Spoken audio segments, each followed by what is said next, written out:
Bonjour à tous et bienvenue dans ce 6h30. Le monde entier célèbre aujourd'hui, 11 octobre, la journée mondiale des soins palliatifs. Il s'agit d'une journée d'action qui promeut et soutient les soins palliatifs dans le monde entier. Tous les ans, des millions de malades en phase terminale éprouvent des douleurs et une détresse inutiles parce qu'ils ne connaissent pas les soins dont ils ont besoin ou ne peuvent pas y accéder. Des soins palliatifs de grande qualité ont pour objectif de prendre en charge les besoins de la personne dans leur globalité. Ils peuvent apporter une réponse à la souffrance des personnes malades ou en fin de vie ainsi qu'à leur entourage. L'hémorroïde, qu'est-ce que c'est? En Côte d'Ivoire, une personne sur 3 en souffre selon les spécialistes. Cette maladie est-elle incurable? Aurélia Adrokoula et Serge Coléria nous parlent de la pathologie et de son mode de traitement dans ce reportage. Quand j'allais aux toilettes, il y a mon rectum qui sortait. Voilà. J'ai souffert de cela. Pendant 10 ans, il a vécu un véritable calvaire. Rectum sorti, saignement au moment des selles, douleur anale aiguë. Ce jeune homme de 29 ans présentait tous les signes d'une crise d'hémorroïdes. Cette situation d'inconfort a été un obstacle pour ses activités et son épanouissement. Pour se libérer, il a eu recours à une intervention chirurgicale. Aujourd'hui, il se sent mieux. Grâce à Dieu, l'opération s'est bien passée. Quand je vais aux toilettes, c'est vrai que c'est pas facile, mais bon, aujourd'hui, je me sens beaucoup mieux. La crise hémorroïdaire est une maladie qui met la personne atteinte dans un état de gêne permanente. Les personnes à partir de 40 ans et les femmes enceintes ou en période de menstruation sont les plus touchées. La crise hémorroïdaire se guérit de plusieurs manières. La chirurgie n'est pas la seule méthode. L'acte chirurgical ne concerne que 10% des malades qui souffrent d'hémorroïdes. Il y a des gestes techniques qu'on peut faire sur les hémorroïdes.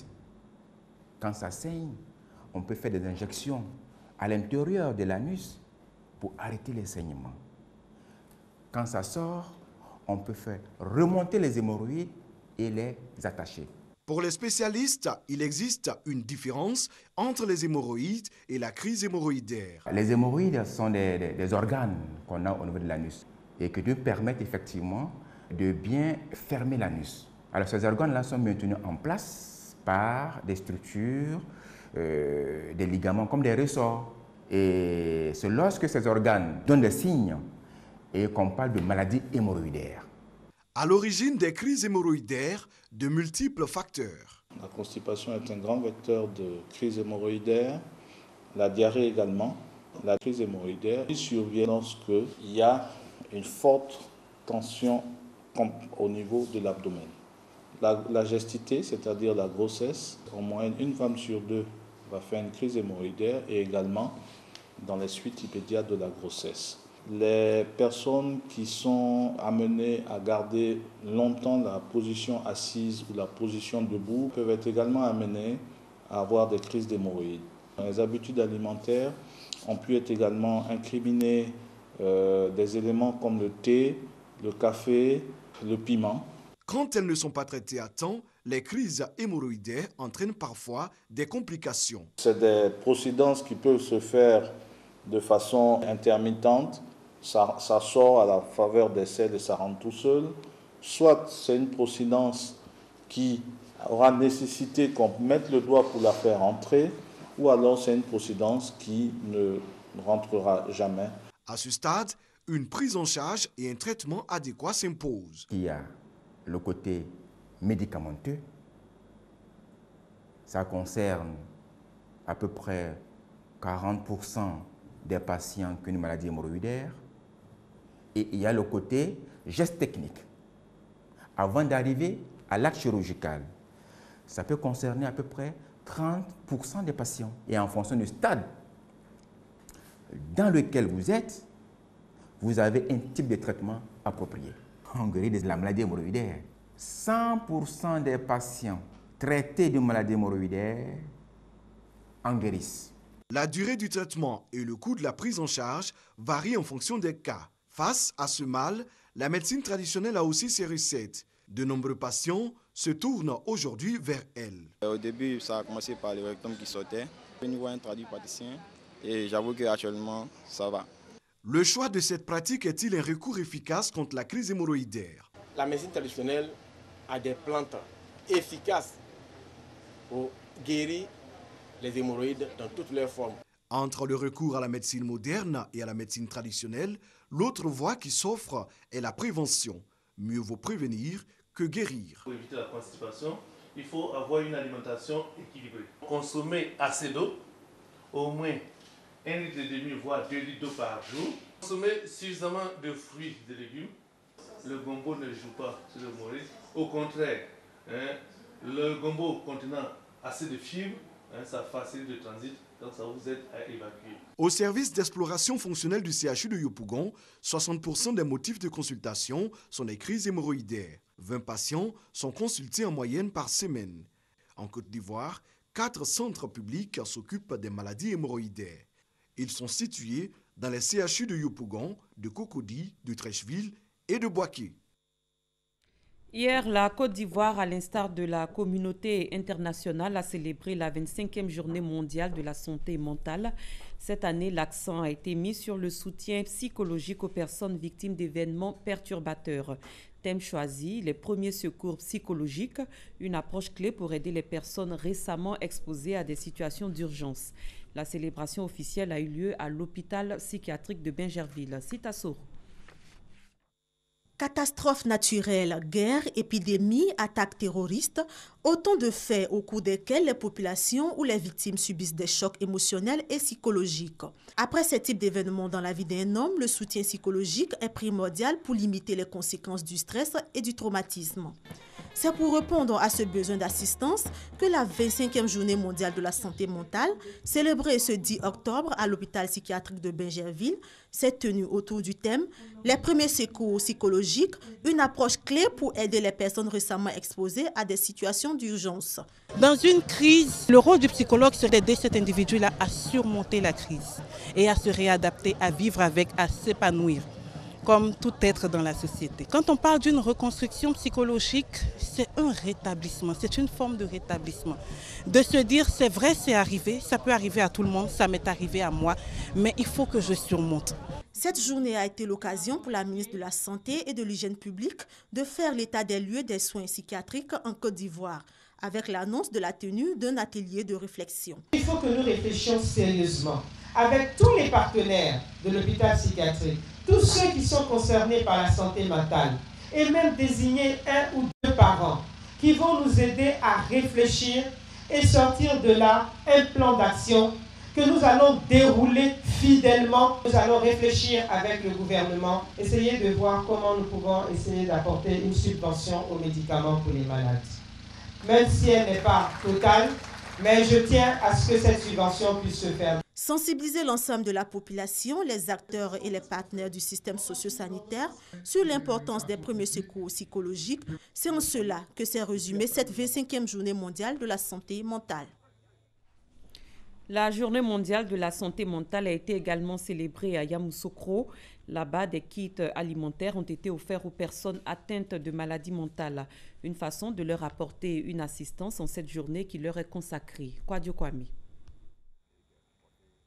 Des kits alimentaires distribués aux malades mentaux à Yamoussoukro pour marquer la journée mondiale des malades mentaux. On estime à 400 millions le nombre de personnes aujourd'hui atteintes de troubles mentaux ou neurologiques ou souffrant de problèmes psychosociaux dans le monde. Selon les experts de l'Organisation mondiale de la santé, ces maladies seront la 2e cause de mortalité et de handicap d'ici 2020. La maladie mentale est comme toute autre maladie. On ne naît pas malade mental, on le devient. Ces malades ont donc besoin de soins et d'entretien.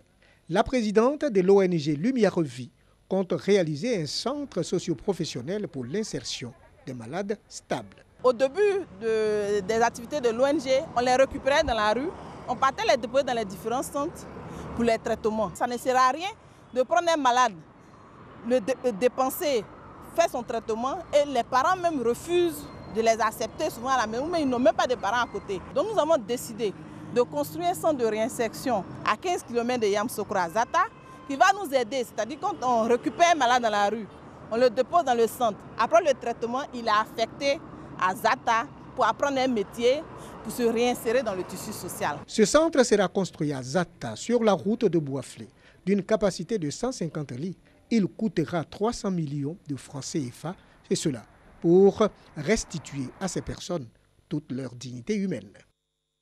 Et nous refermons ainsi la page santé de cette édition.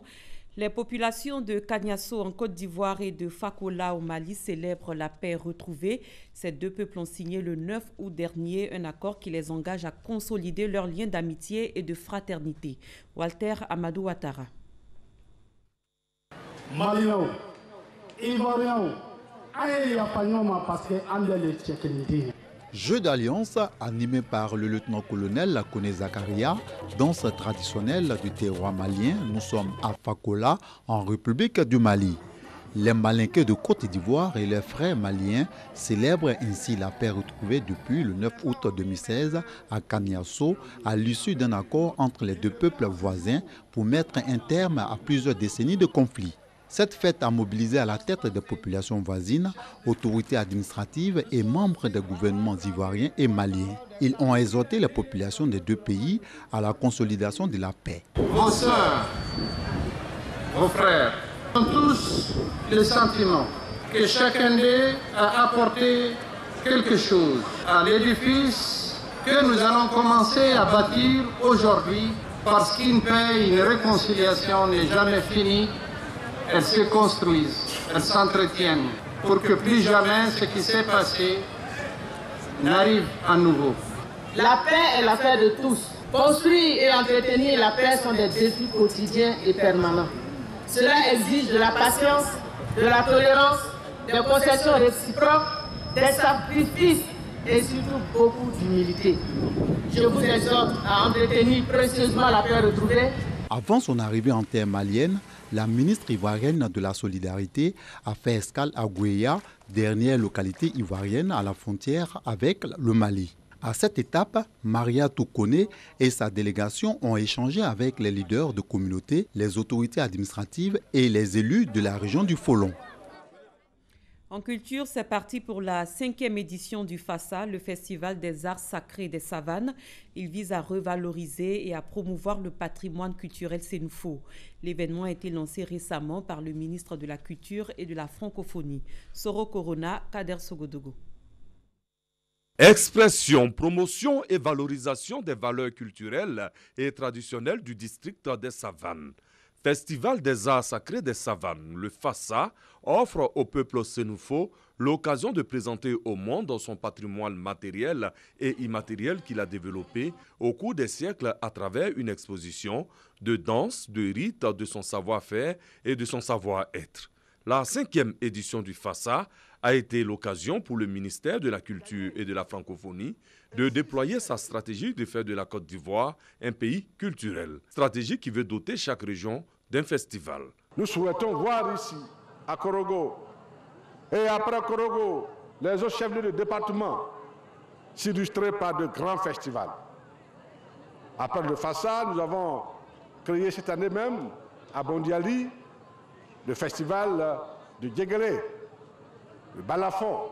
Il en faut un autre à Ferkessé. Il en faut un autre à Kong. Pour le commissariat général du FASA, ce festival vise à inventorier les danses et surtout celles dites sacrées en voie de disparition, mais également l'art culinaire sénoufo.